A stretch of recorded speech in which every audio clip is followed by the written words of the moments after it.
നമസ്കാരം. നമ്മളിന്ന് നിങ്ങളുടെ കയ്യിലുള്ള ഈ മെറ്റീരിയൽ, പ്രത്യേകിച്ച് മൊഡ്യൂൾ 4ലെ ചില സാങ്കേതിക കാര്യങ്ങൾ ഒന്ന് ആഴത്തിൽ പരിശോധിക്കാൻ പോവുകയാണ്.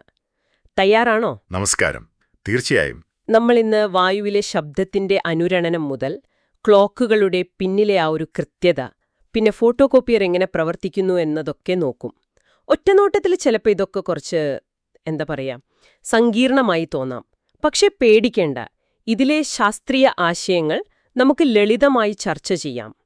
നമ്മളെ ലക്ഷ്യം ഈ സാങ്കേതിക വിദ്യകൾക്ക് പിന്നിലെ ഭൗതികശാസ്ത്രം, അതായത് അനുരണനം, ദോലനം, സ്ഥിതവൈദ്യുതി പോലുള്ള കാര്യങ്ങൾ, നിങ്ങളുടെ ഉറവിടങ്ങളെ അടിസ്ഥാനമാക്കി ഒന്ന് മനസ്സിലാക്കുക എന്നതാണ്. ശരിയാണ്. ശരി, അപ്പൊ തുടങ്ങാമല്ലേ? ആദ്യമായിട്ട് ഈ വായുവിന് എങ്ങനെയാണ് ശബ്ദതരംഗങ്ങളെ എങ്ങനെ കൊണ്ടുപോകാൻ പറ്റുന്നത്? നിങ്ങളുടെ നോട്ടുകളിൽ പറയുന്നുണ്ട് ഇത് വായുവിലെ മർദ്ദവ്യതിയാനങ്ങളുടെ കളിയാണെന്ന്, അതായത് കംപ്രഷൻസും റെയർഫാക്ഷൻസും. അതെ, കറക്റ്റാണ്. വായുവിലെ കണികകൾ മുന്നോട്ടും പിന്നോട്ടും ഇങ്ങനെ ഞെരുങ്ങിയും വികസിച്ചുമാണ് തരംഗം പോകുന്നത്. തരംഗം പോകുന്ന ദിശയ്ക്ക് സമാന്തരമായിട്ട് തന്നെ. ഇതിനെയാണല്ലോ ലോഞ്ചിറ്റ്യൂഡിനൽ തരംഗങ്ങളെന്ന് പറയുന്നത്. ഈ കണികകളുടെ ചലനത്തിന്റെ വേഗത അല്ലെങ്കിൽ അതിന്റെ ആവൃത്തി, അതാണ് നമ്മൾ കേൾക്കുന്ന ശബ്ദത്തിന്റെ സ്ഥായി അഥവാ പിച്ച്. നിങ്ങളുടെ മെറ്റീരിയലിൽ ഒരു പ്രധാന കാര്യം പറയുന്നുണ്ട്. വായുവിലെ ശബ്ദത്തിന്റെ വേഗത ഏകദേശം 331 മീറ്റർ/സെക്കൻഡ്. അത് തരംഗദൈർഘ്യത്തെയോ ആവൃത്തിയെയോ ആശ്രയിക്കുന്നില്ല എന്നുള്ളത്. ഓക്കെ, ആ സമവാക്യം വേഗത = തരംഗദൈർഘ്യം x ആവൃത്തി. അതെ. അപ്പോൾ തരംഗദൈർഘ്യം കൂടിയാൽ ആവൃത്തി കുറയും, തിരിച്ചും. ഇവിടെ കുറച്ചുകൂടി രസകരമായൊരു കാര്യമുണ്ട്. വായുവിനെ തന്നെ നമുക്കൊരു അനുരണന സംവിധാനമായിട്ട് കാണാൻ പറ്റും. വായുവിനെയോ? അതെങ്ങനെ? ഒന്ന് ആലോചിച്ച് നോക്കൂ. വായുവിന്റെ സാന്ദ്രതയിൽ ഒരു മാറ്റം വന്നാൽ മർദ്ദം അതിനെ പഴയ അവസ്ഥയിലേക്ക് കൊണ്ടുവരാൻ നോക്കും. അതൊരു ഒരു പുനഃസ്ഥാപന ബലം പോലെയാണ്. പിന്നെ വായുവിന് പിണ്ഡമുണ്ടല്ലോ, ഇനേഷ്യ. അപ്പോൾ ഈ ചലനം അങ്ങോട്ടും ഇങ്ങോട്ടും തുടരും, ഒരു ഊഞ്ഞാലാടുന്ന പോലെ. ശരി. ഇതിനെയാണ് നമ്മൾ ഹാർമോണിക് ഓസിലേഷൻ എന്ന് വിളിക്കുന്നത്. ഒരു താളാത്മകമായ കമ്പനം. അപ്പോൾ ഈ ഹാർമോണിക് ഓസിലേഷൻ ഓർഗൻ പൈപ്പിലൊക്കെ ഇതെങ്ങനെയാണ് പ്രാവർത്തികമാകുന്നത്? നിങ്ങളുടെ നോട്ടുകളിൽ അതിനെക്കുറിച്ച് പറയുന്നുണ്ടല്ലോ. ഉണ്ട്. ഓർഗൻ പൈപ്പിനുള്ളിലെ വായു ഒരു ക്ലാസിക് ഉദാഹരണമാണ്. അതൊരു ഹാർമോണിക് ഓസിലേറ്ററാണ്. അതിനുള്ളിൽ വായു ഒരു പ്രത്യേക രീതിയിൽ കമ്പനം ചെയ്യുമ്പോൾ സ്ഥിര തരംഗങ്ങൾ, അതായത് സ്റ്റാൻഡിംഗ് വേവ്സ് ഉണ്ടാകുന്നു. Standing waves? അതെ. വായു താളത്തിൽ അകത്തേക്കും പുറത്തേക്കും ചലിക്കും. അകത്തേക്ക് പോകുമ്പോൾ മർദ്ദം കൂടും, കംപ്രഷൻ. പുറത്തേക്ക് വരുമ്പോൾ മർദ്ദം കുറയും, റെയർഫാക്ഷൻ. ഈ കമ്പനത്തിന്റെ ഒരു സ്വാഭാവിക ആവൃത്തി, നാച്ചുറൽ ഫ്രീക്വൻസിയുണ്ട്. അത് ആ പൈപ്പിന്റെ നീളത്തിനനുസരിച്ചിരിക്കും. നീളം കുറഞ്ഞ പൈപ്പാണെങ്കിൽ ഉയർന്ന സ്ഥായി, ഹയ്യർ പിച്ചായിരിക്കും. അപ്പം നമ്മൾ ഓർഗനിലേക്ക് കാറ്റ് ഊതുമോ ഈ സ്വാഭാവിക ആവൃത്തിക്കൊരു എനർജി കിട്ടുന്നു അല്ലേ? കൃത്യം. അതാണ് റെസൊണന്റ് എനർജി ട്രാൻസ്ഫർ. നമ്മൾ ഊതുന്ന കാറ്റ് ആ പൈപ്പിന്റെ നാച്ചുറൽ ഫ്രീക്വൻസിയിൽ അതിനെ കൂടുതൽ ശക്തമായി കമ്പനം ചെയ്യാൻ സഹായിക്കുന്നു. ആ ഊർജമാണ് പുറത്തേക്ക് ശബ്ദതരംഗങ്ങളായി നമ്മൾ കേൾക്കുന്നത്. ഈ പൈപ്പുകൾക്ക് അതിന്റെ അടിസ്ഥാന ആവൃത്തിയുടെ പല മടങ്ങുകളിലുള്ള ഹാർമോണിക്സിലും കമ്പനം ചെയ്യാൻ പറ്റും. അതാണ് ഓർഗന് പല സ്വരങ്ങൾ ഉണ്ടാക്കാൻ കഴിയുന്നത്. ഈ ഹാർമോണിക് ഓസിലേഷൻ എന്ന ആശയം, ഇത് സമയമളക്കുന്ന ഉപകരണങ്ങളിൽ ഇത്ര പ്രധാനമാകുന്നത് എന്തുകൊണ്ടാണ്? അത് വളരെ പ്രധാനപ്പെട്ട ഒരു പോയിന്റാണ്. നിങ്ങളുടെ മെറ്റീരിയലിലും അത് ഊന്നി പറയുന്നുണ്ട്. ഒരു ഹാർമോണിക് ഓസിലേറ്ററിന്റെ ഏറ്റവും വലിയ പ്രത്യേകത എന്താണെന്ന് വെച്ചാൽ അതിന്റെ ആവർത്തനകാലം, അതായത് ഒരു ഫുൾ ആട്ടത്തിനെടുക്കുന്ന സമയം, അത് എത്ര ദൂരം ആടുന്നു, ആംപ്ലിറ്റ്യൂഡ്, അതിനെ ആശ്രയിക്കുന്നില്ല എന്നതാണ്. അതെങ്ങനെ? കൂടുതൽ ദൂരം പോകുമ്പോൾ കൂടുതൽ സമയമെടുക്കേണ്ടതല്ലേ? അവിടെയാണ് രസം. ആയത് കൂടുമ്പോൾ ശരിയാണ്, കൂടുതൽ ദൂരം പോകണം. പക്ഷെ അതേസമയം അതിന്റെ വേഗതയും കൂടും. അപ്പോൾ ഈ രണ്ട് മാറ്റങ്ങളും അങ്ങോട്ടും ഇങ്ങോട്ടും ക്യാൻസലായി പോകും. അതുകൊണ്ട് വലിയ ആട്ടത്തിനും ചെറിയ ആട്ടത്തിനും ഒരേ സമയം മതിയാകും. ഈയൊരു സ്ഥിരതയാണ് പെൻഡുലത്തെയും ക്വാർട്സ് ക്രിസ്റ്റലിനെയുമൊക്കെ സമയമളക്കാൻ ഇത്ര കൃത്യതയുള്ളതാക്കുന്നത്. പെൻഡുലം, അതൊരു ക്ലാസിക് ഉദാഹരണമാണല്ലോ. അതെങ്ങനെയാണ് ഈ ഹാർമോണിക് ഓസിലേറ്റർ ആകുന്നത്? വളരെ ലളിതമാണ്. ഒരു ഭാരം ഒരു നൂലിലോ കമ്പിയിലോ തൂക്കിയിടുന്നു. അതിന്റെ ഏറ്റവും താഴെയുള്ള പൊസിഷൻ, അതാണ് സന്തുലിതാവസ്ഥ, ഇക്വിലിബ്രിയം. നമ്മൾ അതിനെ ഒന്ന് മാറ്റിവിട്ടാൽ ഗ്രാവിറ്റി, ഗുരുത്വാകർഷണം അതിനെ തിരിച്ച് ആ സന്തുലിതാവസ്ഥയിലേക്ക് കൊണ്ടുവരാൻ ശ്രമിക്കും. അതാണ് പുനഃസ്ഥാപന ബലം. ശരി. ചെറിയ ആട്ടങ്ങൾക്ക്, അതായത് സ്മോൾ ആംപ്ലിറ്റ്യൂഡ്സിന് ഈ പുനഃസ്ഥാപന ബലം അത് എത്രത്തോളം മാറി എന്നതിന് ഏകദേശം ആനുപാതികമായിരിക്കും. അതുകൊണ്ട് നമ്മൾ വിടുമ്പോൾ അത് അങ്ങോട്ടും ഇങ്ങോട്ടും ആടാൻ തുടങ്ങും. ഊർജ്ജം ഇങ്ങനെ പൊട്ടൻഷ്യൽ എനർജിയും കൈനറ്റിക് എനർജിയുമായി മാറി മാറി വരും. നിങ്ങളുടെ നോട്ടുകളിൽ ഒരു കൗതുകകരമായ കാര്യം പറയുന്നുണ്ട്. പെൻഡുലത്തിന്റെ ഭാരം മാസ് കൂട്ടിയാലും അതിന്റെ ആട്ടത്തിന്റെ വേഗത മാറില്ലെന്ന്. സാധാരണഗതിയിൽ ഭാരം കൂടുമ്പോൾ ഇനർഷ്യ കാരണം വേഗത കുറയേണ്ടതല്ലേ? അതെ, സാധാരണ അങ്ങനെ ചിന്തിക്കാം. പക്ഷെ പെൻഡുലത്തിന്റെ കാര്യത്തിൽ അതൊരു ഒരു പ്രത്യേകതയാണ്. ഭാരം കൂടുമ്പോൾ അതിന്റെ വെയിറ്റും കൂടുമല്ലോ. ആ, ശരിയാണ്. അതേ അനുപാതത്തിൽ കൂടും. അപ്പോ ഭാരം കൂടിയതിന്റെ ഇനേഷ്യ എഫക്റ്റിനെ ഈ കൂടിയ പുനഃസ്ഥാപന ബലം കൃത്യമായി ക്യാൻസൽ ചെയ്യും. അതുകൊണ്ട് ഭാരം മാറിയാലും ആവർത്തനകാലം പീരീഡ് മാറുന്നില്ല. അത്ഭുതം തന്നെ. അപ്പോ പിന്നെ എന്താണ് പെൻഡുലത്തിന്റെ ആട്ടത്തിന്റെ വേഗതയെ നിയന്ത്രിക്കുന്നത്? പ്രധാനമായും രണ്ട് കാര്യങ്ങൾ. ഒന്ന്, പെൻഡുലത്തിന്റെ നീളം, അതായത് ആ തൂക്കിടുന്ന പോയിന്റ് മുതൽ ഭാരത്തിന്റെ കേന്ദ്രം വരെയുള്ള നീളം. രണ്ട്, അവിടുത്തെ ഗുരുത്വാകർഷണത്തിന്റെ ശക്തി, ഗ്രാവിറ്റി. ഓക്കേ. നീളം കുറഞ്ഞാൽ പെൻഡുലം വേഗത്തിലാടും, പീരീഡ് കുറയും. അതുപോലെ ഗുരുത്വാകർഷണം കൂടിയാലും, ഇപ്പോ ചന്ദ്രനിലുള്ളതിനേക്കാൾ ഭൂമിയിൽ ഗ്രാവിറ്റി കൂടുതലാണല്ലോ, അപ്പോഴും പെൻഡുലം വേഗത്തിലാടും. നിങ്ങളുടെ മെറ്റീരിയലിൽ പറയുന്ന പോലെ ഭൂമിയിൽ ഏകദേശം ഒരു 0.248 മീറ്റർ, അതായത് ഒരു 10 ഇഞ്ചോളം നീളമുള്ള പെൻഡുലത്തിന് 1 സെക്കൻഡാണ് ആവർത്തനകാലം. പക്ഷെ ഒരു കാര്യം ശ്രദ്ധിക്കണം, പെൻഡുലം ഒരുപാട് ദൂരേക്ക് നമ്മൾ ആട്ടിയാൽ വലിയ ആംപ്ലിറ്റ്യൂഡിൽ അത് കൃത്യമായൊരു ഹാർമോണിക് ഓസിലേറ്റർ അല്ലാതായി മാറും. അൻഹാർമോണിക് ഓസിലേറ്റർ എന്ന് പറയും. അപ്പോൾ പിന്നെ അതിന്റെ പീരീഡ് ആംപ്ലിറ്റ്യൂഡിനെ ചെറുതായി ആശ്രയിക്കാൻ തുടങ്ങും. അത് ക്ലോക്കിന്റെ കൃത്യതയെ ബാധിക്കും. അതുകൊണ്ട് ക്ലോക്കുകളിലെ പെൻഡുലത്തിന്റെ ആട്ടം എപ്പോഴും ചെറുതും സ്ഥിരവുമായി വെക്കാൻ ശ്രദ്ധിക്കാറുണ്ട്. അപ്പോൾ ഈ സ്ഥിരതയുള്ള ആട്ടമാണ് പെൻഡുലം ക്ലോക്കുകളുടെ അടിസ്ഥാനം, അല്ലേ? അതിന്റെ പ്രവർത്തനം അതൊന്ന് ലളിതമായി പറയാമോ? എസ്കേപ്മെന്റ് എന്നൊരു ഭാഗത്തെക്കുറിച്ച് നിങ്ങളുടെ മെറ്റീരിയലിൽ പറയുന്നുണ്ട്. പറയാം. ഒരു പെൻഡുലം ക്ലോക്കിന് പ്രധാനമായിട്ട് 3 ഭാഗങ്ങളുണ്ടെന്ന് പറയാം. ഒന്ന്, അതിന് പ്രവർത്തിക്കാനുള്ള ഊർജം കൊടുക്കുന്ന ഭാഗം. സാധാരണയായി ഒരു ഭാരം താഴേക്ക് വരുന്നതോ അല്ലെങ്കിൽ ഒരു സ്പ്രിങ് അഴിയുന്നതോ ഒക്കെയാവാം. ശരി. 2, സമയം കാണിക്കുന്ന ഭാഗം, ഗിയറുകളും സൂചികളുമൊക്കെയുള്ള ഡയൽ. 3, ഇവ രണ്ടിനെയും ബന്ധിപ്പിക്കുന്ന പെൻഡുലത്തിന്റെ കൃത്യമായ ആട്ടത്തിനനുസരിച്ച് സമയം മുന്നോട്ട് നീക്കാൻ സഹായിക്കുന്ന ഭാഗം. അതാണ് ഈ എസ്കേപ്മെന്റ് മെക്കാനിസം. എസ്കേപ്മെന്റ് അതെന്താണ് കൃത്യമായി ചെയ്യുന്നത്? അതിൽ ആങ്കർ എന്ന് പറയുന്നൊരു ഭാഗമുണ്ട്. അത് പെൻഡുലം ഓരോ തവണ അങ്ങോട്ടും ഇങ്ങോട്ടും പൂർത്തിയാക്കുമ്പോഴും ഒരു പൽചക്രത്തെ, ഒരു ഗിയർ വീലിനെ കൃത്യം ഒരു പല്ല് മാത്രം മുന്നോട്ടു പോകാൻ അനുവദിക്കും. ടിക് ടിക് എന്നൊരു ശബ്ദം കേൾക്കുന്നത് അതാണ്. ഓക്കേ. ഈ പൽചക്രത്തിന്റെ കറക്കമാണ് മറ്റു ഗിയറുകളിലൂടെ ക്ലോക്കിന്റെ സൂചികളെ ചലിപ്പിക്കുന്നത്. അതോടൊപ്പം തന്നെ ഈ പൽചക്രം ആങ്കർ വഴി പെൻഡുലത്തിന് വളരെ ചെറിയൊരു തള്ളുകൊടുക്കും ഓരോ ആട്ടത്തിനും. എന്തിനാണെന്ന് വെച്ചാൽ ഈ പെൻഡുലം ആടുമ്പോൾ ഘർഷണം കൊണ്ടും വായു തടയുന്നതുകൊണ്ടുമൊക്കെ കുറച്ച് ഊർജം നഷ്ടപ്പെട്ടു പോകുമല്ലോ. ആ നഷ്ടപ്പെടുന്ന ഊർജം നികത്തി ആട്ടം നിലനിർത്താനാണ് ഈ ചെറിയ തള്ള്. പക്ഷേ ഈ പെൻഡുലം ക്ലോക്കുകൾക്ക് കൃത്യതയിൽ പരിമിതികളുണ്ട് എന്നും പറയുന്നുണ്ടല്ലോ. ഇപ്പൊ താപനില മാറിയാൽ പ്രശ്നമാകുമോ? അതെ, അത് നിങ്ങളുടെ മെറ്റീരിയലിന്റെ അടുത്ത് പറയുന്ന ഒരു പ്രധാന പ്രശ്നമാണ്. ചൂട് കൂടുമ്പോൾ മിക്ക വസ്തുക്കളും വികസിക്കുമല്ലോ. അപ്പോ പെൻഡുലത്തിന്റെ ദണ്ടിന് നീളം കൂടും. നീളം കൂടിയാൽ ആട്ടം പതുക്കെയാകും, ക്ലോക്ക് സമയം തെറ്റിക്കും.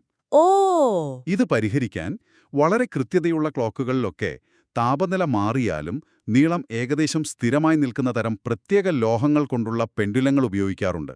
തെർമലി കോണ്ടൻസേറ്റഡ് പെൻഡുലംസ് എന്ന് പറയും. അതുപോലെ ഭൂമിയുടെ ഓരോ സ്ഥലത്തും ഗ്രാവിറ്റിയിൽ ചെറിയ വ്യത്യാസങ്ങളുണ്ടാകാം. അതുകൊണ്ട് പെൻഡുലത്തിന്റെ കാര്യകരി നീളം, ഇഫക്റ്റീവ് ലെങ്ത്, ചെറുതായിട്ട് അഡ്ജസ്റ്റ് ചെയ്യാനുള്ള ഒരു സ്ക്രൂ പോലത്തെ സംവിധാനവും സാധാരണ കാണും. ശരി. ഇതൊക്കെ ചെയ്തിട്ടും ഏറ്റവും നല്ല പെൻഡുലം ക്ലോക്കുകൾക്ക് പോലും വർഷത്തിൽ ഒരു 10-15 സെക്കൻഡ് വ്യത്യാസം വരാം. അപ്പോഴാണ് ക്വാർട്സ് ക്ലോക്കുകളുടെ വരവ്, അല്ലേ? പെൻഡുലം ക്ലോക്കുകളേക്കാൾ എത്രയോ മടങ്ങ് കൃത്യതയുണ്ടെന്ന് പറയുന്നു. വർഷത്തിൽ 1 സെക്കൻഡിന്റെ ചെറിയൊരംശം പോലും തെറ്റില്ലത്രേ. എന്താണ് ഈ ക്വാർട്സിന്റെ മാന്ത്രികത? നിങ്ങളുടെ നോട്ടുകളിൽ പറയുന്നു ഇതും ഒരു ഹാർമോണിക് ഓസിലേറ്റർ ആണെന്ന്. അതെ, ക്വാർട്സ് ക്രിസ്റ്റലും അടിസ്ഥാനപരമായി ഒരു ഹാർമോണിക് ഓസിലേറ്ററാണ്.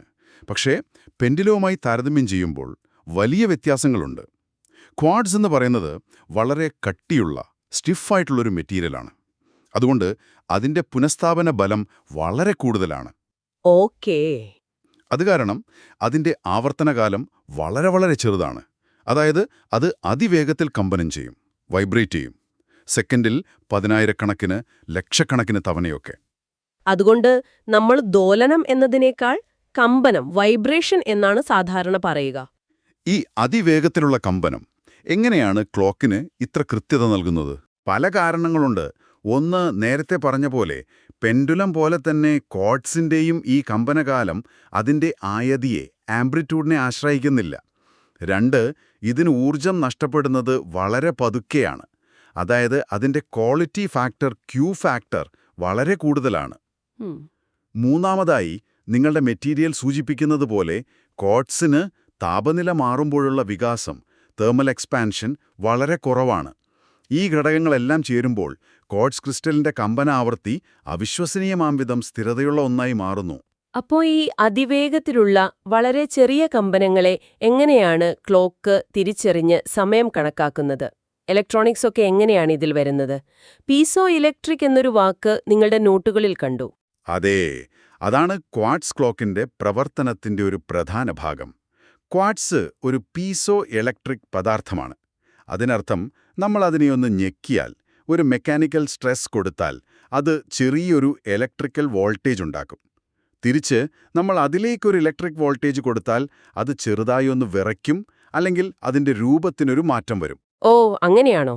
ക്ലോക്കിന്റെ ഉള്ളിലെ ഇലക്ട്രോണിക് സർക്യൂട്ട് ഈ പ്രത്യേകതയാണ് ഉപയോഗിക്കുന്നത്. ആ സർക്യൂട്ട് ക്രിസ്റ്റലിന് കൃത്യമായ ഇടവേളകളിൽ ചെറിയ ഇലക്ട്രിക്കൽ പൾസുകൾ കൊടുത്ത് അതിന്റെ കമ്പനം നിലനിർത്തുന്നു. വളരെ കുറച്ച് ഊർജ്ജമേ അതിനാവശ്യമുള്ളൂ.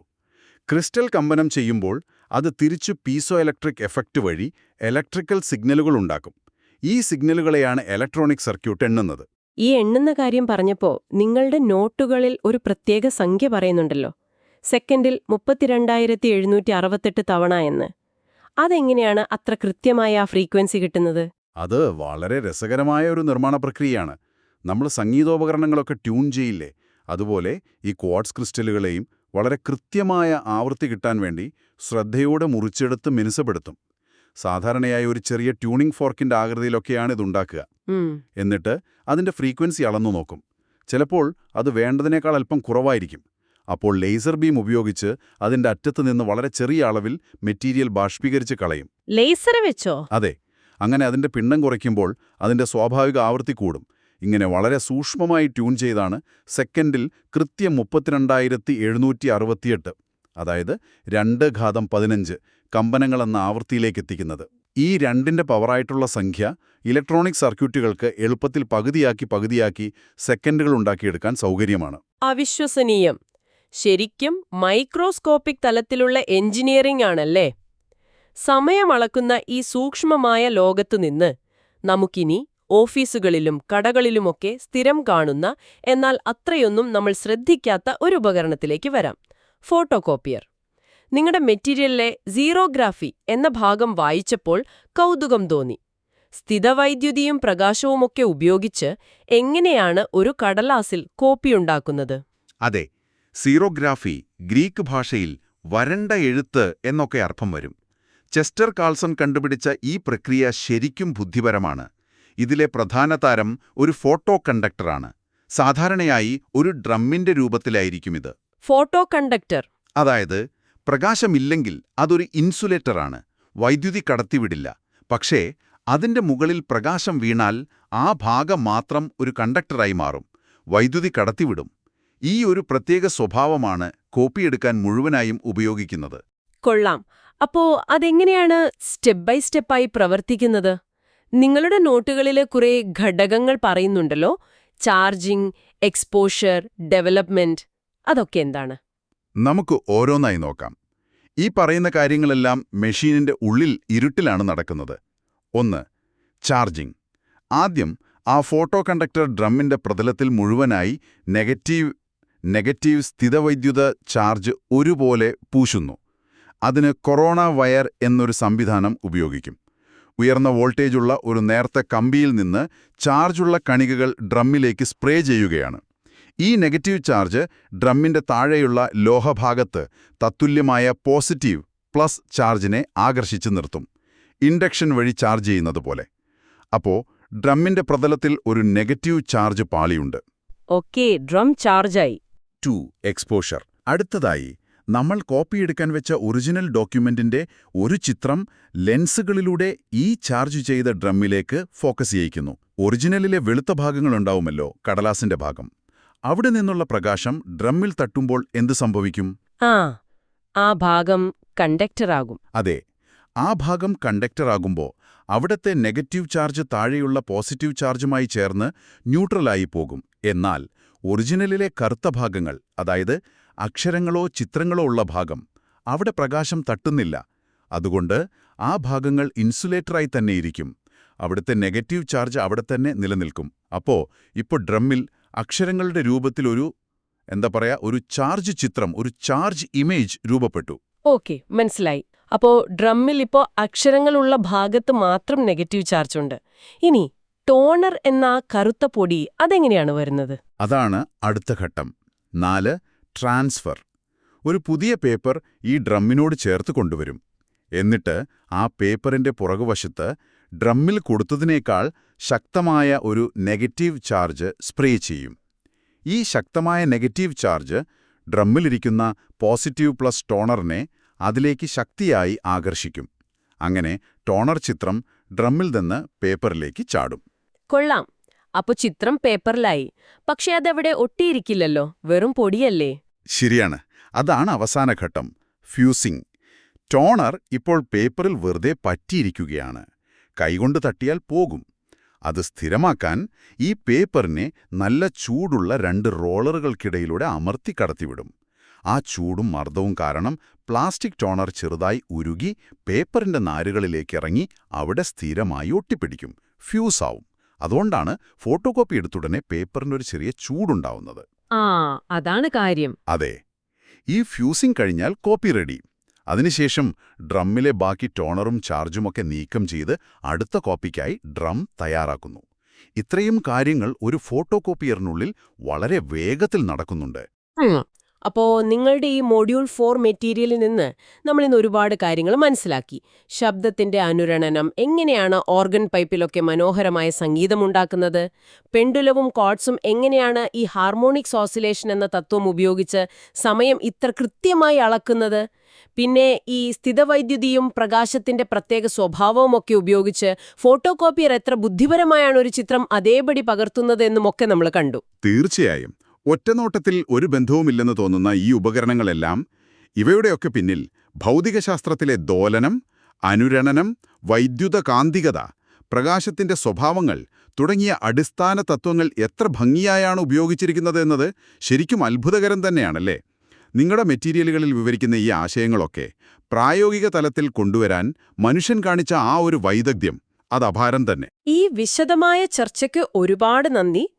പോകുന്നതിന് മുൻപ് നിങ്ങളെ ചിന്തിപ്പിക്കാനൊരു ചോദ്യം വിട്ടേച്ചു പോകാമെന്ന് തോന്നുന്നു. ക്വാർട്സ് ക്രിസ്റ്റലിന്റെ കമ്പനങ്ങൾ സെക്കൻഡിൽ ലക്ഷക്കണക്കിന് തവണ ഇത്ര കൃത്യമായി നിയന്ത്രിക്കാനും എണ്ണാനും നമുക്ക് കഴിയുമെങ്കിൽ സമയം അളക്കുന്നതിൽ അടുത്ത വിപ്ലവം എന്തായിരിക്കാം? ഭൗതികമായ ഈ ദോലനങ്ങളെ ആശ്രയിക്കാതെ ഒരുപക്ഷെ അണുക്കളുടെ ഉള്ളിലെ ഊർജ്ജനില മാറ്റങ്ങൾ പോലെ ഇന്നത്തെ അറ്റോമിക് ക്ലോക്കുകൾ ചെയ്യുന്നതുപോലെ അതിലും അടിസ്ഥാനപരമായ പ്രതിഭാസങ്ങളെ ആധാരമാക്കിയുള്ള ഇനിയും സൂക്ഷ്മമായ രീതികൾ വരുമോ? എന്തായിരിക്കും ഭാവിയുടെ ക്ലോക്ക്? ഇതിനെക്കുറിച്ച് നിങ്ങൾക്ക് തുടർന്ന് ചിന്തിക്കാവുന്നതാണ്.